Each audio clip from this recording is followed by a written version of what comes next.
was doing a play at the Ahmanson Theater in LA. And one night in the dressing room, people had come back to say hello and stuff. And this person I had never seen before said, "Have you read Shogun?" I'd never even heard of Shogun. "No. It's written by James Clavell, and you should read it." So I went and got it, about that thick, this book, and loved it. Couldn't put it down. What a read! I think maybe it's the best read of my life, most extraordinary read I've ever had.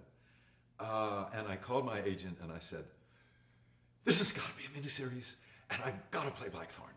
And she said, "Well, that'd be fine, except it's going to be a feature film starring Robert Redford." And I said, "Well, we'll see." And I waited in line. And then it was going to be something else, and then it was going to be something else.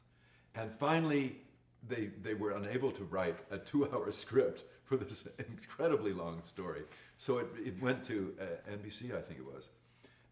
It went to television. And I called my agent, and I said, "Flo, now it's it's going to be TV. I've got to play Blackthorn."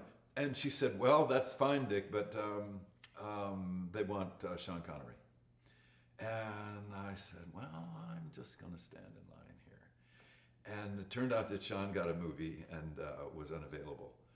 And I said, I can. "No, they want a British actor."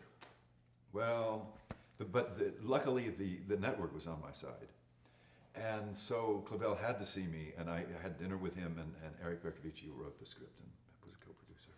I put on a whole bunch of T-shirts under my shirt so I could look bigger, and talked in a kind of lower voice and stuff like that. And he still wasn't convinced, so I went to dinner at his house after that, and met his wife and stuff. And she, thank God, liked me. And finally, Clavell relented, and they hired me. But he was around for the first 2 weeks watching me like a hawk, because I was going to be, if he wasn't satisfied with what I was doing, I was going to be out But he did like what I was doing, and finally was very, actually, kind and complimentary about it. But it was a long and suspenseful wait.